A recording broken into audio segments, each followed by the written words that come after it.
So my strengths for leading my session was my warm up and cool down were both effective, and the clients said their muscles were warm when starting the session. So this is obviously good because it reduces the chance of injury, muscle tears, makes sure that the session is actually effective. There was good intensity throughout the session. They found it challenged them, so adaptations are going to occur in the body. The session wasn't too easy. It meant that they were challenged. They knew that they were going to get something out of it. I had varying exercises within the session that all worked on the legs of the client, which ultimately linked back to their main goal, which was increased athleticism and increased aerobic capacity. And so it linked back to their main goals.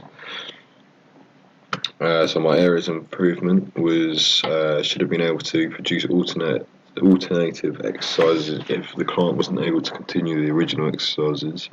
I didn't have any backup exercises, so it meant that if my client couldn't continue, I didn't have any easier exercises for them to complete instead. So I was lucky in that aspect, as he was able to complete all the exercises. I could have used a more creative warm-up to engage the client ready for the session. I had an effective warm-up, but I could have had a more creative warm-up with a bit of variation, so it had the client engaged and more interested. It maybe could have made the session a bit more fun for him. I could have used more progressive drills throughout the session. This is probably my biggest area for improvement, as I had the same intensity all the way through, where I should have instead slowly built it up so that there was the most intensity at the end and a lower intensity at the start, so that he got used to it. So these are the client aims for this time, focusing on program aims. So this just improved my client's athleticism and overall cardiovascular endurance and fitness using HIIT training. So obviously HIIT training is one of the most, it's been proven to be a very effective way of training the cardiovascular endurance system. So, and also athleticism, because they're high intensity movements, so your body is becoming more explosive when you're carrying out these exercises, and this is one of my clients' main goals, alongside aerobic capacity, which is also proven to help. So it's just an all-round good session for my clients' goals, and it worked perfectly.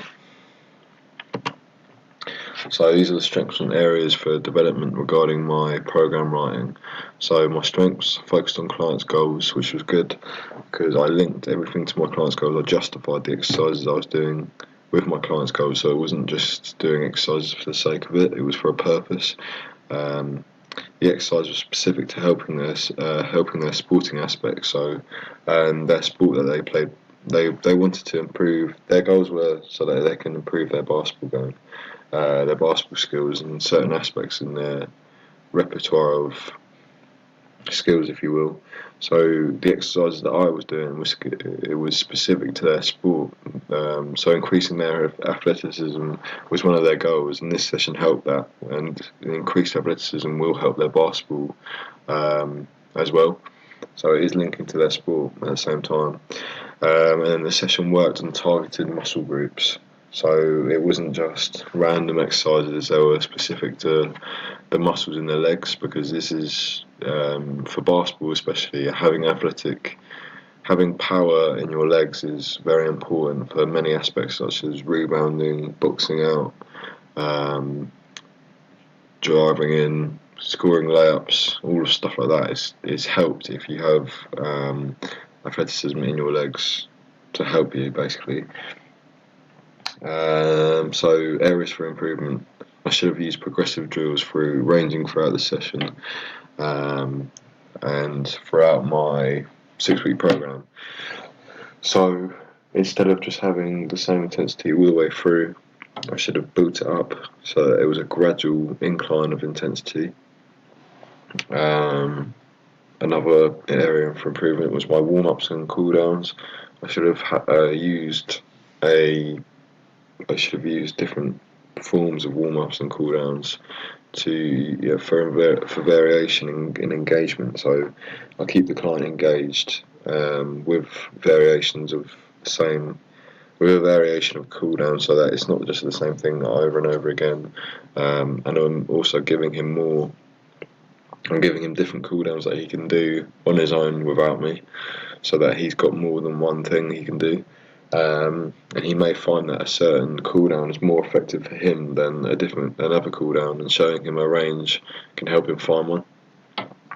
And then my last area for improvement is it's just an example of what I could do for my cooldown. So, for say, I could use a foam roller for my cooldown instead of just using static stretches. For a more effective cooldown, foam rollers are proved to reduce scar tissue and tension in muscles, which is helpful after exercise.